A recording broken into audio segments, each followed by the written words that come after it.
Olá, bom dia, boa tarde, boa noite. Você que é o meu seguidor aqui no meu canal, muito bom dia para você, uma feliz segunda-feira, segunda-feira, Dia Mundial do Recomeço. Estamos recomeçando, começando uma nova semana. Que Deus abençoe muito a sua vida, o seu dia, a sua semana, a sua família. E é com grande alegria que eu volto aqui para mais um torpedo aí, uma reflexão da palavra para o seu coração. Então seja bem-vindo, seja bem-vinda e gratidão profunda por você ser o meu seguidor. Espero que você espalhe esse vídeo, compartilhe, deixe o seu like, o seu comentário. Isso tudo ajuda o nosso canal a crescer cada vez mais. Estamos já com 4.200 e poucos seguidores. Gratidão. É você que faz isso acontecer, tá bom? Nós vamos para a nossa vinheta, já já eu volto com o vídeo de hoje. Até já, então não saia daí.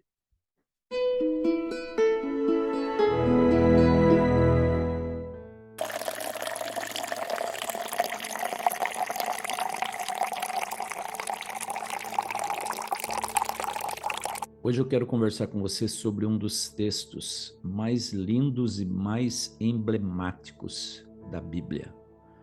E é só o evangelista João que relata esse fato. É no capítulo 8, a partir do versículo 1, a mulher adúltera. Eu quero ler primeiro o texto com você. Jesus, entretanto, foi para o Monte das Oliveiras. De madrugada voltou novamente para o templo e todo o povo ia ter com ele. E assentado, os ensinava. Os escribas e fariseus trouxeram à sua presença uma mulher surpreendida em adultério. E fazendo-a ficar de pé no meio de todos, disseram a Jesus: Mestre, essa mulher foi apanhada em flagrante adultério. E na lei nos mandou Moisés que tais mulheres sejam apedrejadas. Tu, pois, que dizes? Isso diziam eles, tentando-o para terem de que o acusar. Mas Jesus, inclinando-se, escrevia na terra com o dedo. Como insistissem na pergunta, Jesus se levantou e lhes disse: Aquele que dentre vós estiver sem pecado, seja o primeiro que lhe atire pedra. E tornando a inclinar-se, continuou a escrever no chão. Mas ouvindo eles esta resposta e acusados pela própria consciência, foram se retirando um por um, a começar pelos mais velhos até os últimos, ficando só Jesus e a mulher no meio onde estava. Erguendo-se Jesus e não vendo a ninguém mais além da mulher, perguntou-lhe: Mulher, onde estão aqueles teus acusadores? Ninguém te condenou? Respondeu ela: Ninguém, Senhor. Então lhe disse Jesus: Nem eu tampouco te condeno. Vai e não peques mais. Por que esse texto, esse relato, é tão bonito e é tão emblemático na palavra de Deus? Porque aí nós vemos o perdão acontecendo na prática. Quando os fariseus e os escribas, os mestres da lei, trouxeram aquela mulher diante de Jesus, dizendo que ela foi pega em flagrante adultério, devemos ter em mente uma coisa: eles armaram para pegar aquela mulher em adultério. Tanto é que eles não trouxeram o homem ali, trouxeram somente a mulher. Ora, a mulher não podia estar adulterando sozinha, não é verdade? Onde estava o homem que estava com ela? Ele devia também ter sido pego em flagrante adultério, mas eles trouxeram apenas a mulher. O intuito deles era colocar Jesus num beco sem saída, quando eles fizeram a pergunta para Jesus: O que o Senhor diz a respeito do que devemos fazer com ela? Isso porque eles citaram a lei de Moisés.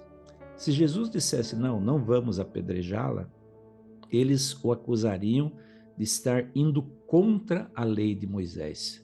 E esse seria o motivo para eles prenderem Jesus. Acusariam Jesus de insurreição, ou seja, de se revoltar contra o sistema estabelecido.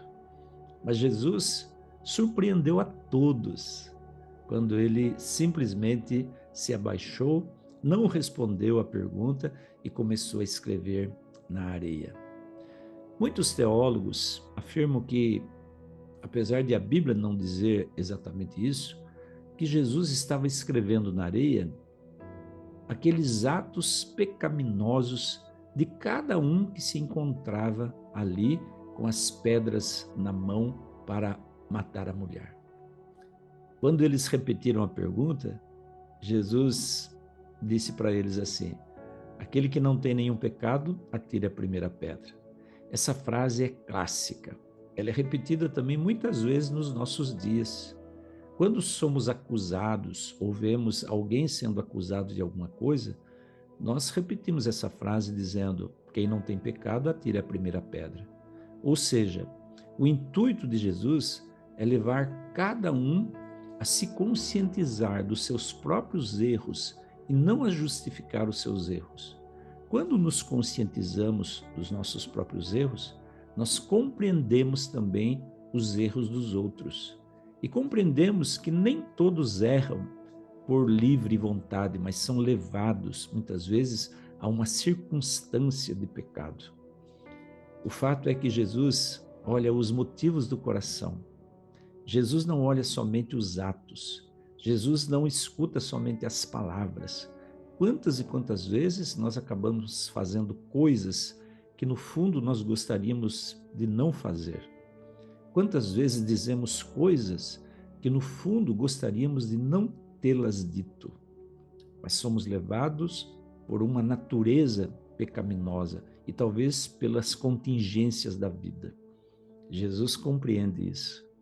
E mais do que qualquer pessoa, ele compreende e ele perdoa. Quando ele disse para aquelas pessoas: quem não tem pecado, atire a primeira pedra, ele tocou na ferida de cada uma delas. Todos olharam para aquilo que ele estava escrevendo e, incomodados pela própria consciência, porque também todos eram pecadores, começaram a soltar as pedras das mãos e um a um começou a se retirar. Todos foram embora, desde os mais velhos até os mais novos. Parecia que o motivo da acusação tinha se dissipado. Ninguém tinha mais nenhuma palavra para dizer contra aquela mulher pecadora. Era uma adúltera, uma pessoa marginalizada pela sociedade, mas não marginalizada por Jesus. Aliás, Jesus é um especialista em acolher os marginalizados. E Jesus disse então para a mulher: mulher, onde estão os teus acusadores? Ninguém te condenou? E ela disse: não, Senhor. E aí vem a frase, uma das mais lindas que nós encontramos nos evangelhos: eu também não te condeno. Vai e não peques mais. A não condenação de Jesus ao pecado daquela mulher não a liberou para continuar uma vida de pecado. Ele disse: eu não te condeno, mas caminhe comigo daqui para frente. Não peques mais, faça a minha vontade.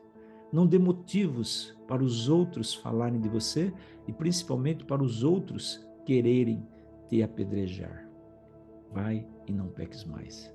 Só existe uma forma de você e eu não pecarmos mais. É ter Jesus constantemente como nosso amigo e a nossa companhia.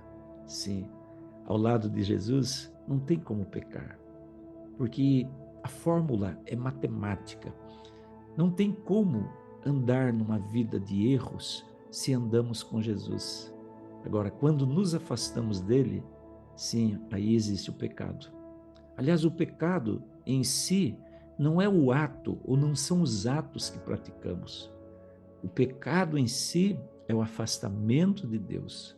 O que praticamos depois é apenas consequência desse afastamento. Então, o pecado é o afastamento de Deus. Cada vez que nos volvemos para Deus, nós deixamos de pecar, porque é impossível viver na presença dele e cometer erros, porque é ele que nos capacita a fazer sempre o bem e a andar sempre nos seus caminhos. Hoje eu quero deixar esse torpedo aí para o seu coração. Se porventura você estiver vivendo uma vida que você sabe que não tem a aprovação divina, é porque você está distante do Pai. Então volte para Deus hoje, porque é impossível viver uma vida de pecado se você vive na presença do nosso Senhor. Que Deus abençoe a sua vida Que Deus abençoe o seu dia, que Jesus seja a sua e a minha companhia constante. É isso que eu desejo para você. Amanhã eu volto com mais um torpedo aí para a sua vida e para o seu coração. Fique com Deus, um forte abraço, um beijo no seu coração e até amanhã, se Deus quiser. Tchau, tchau.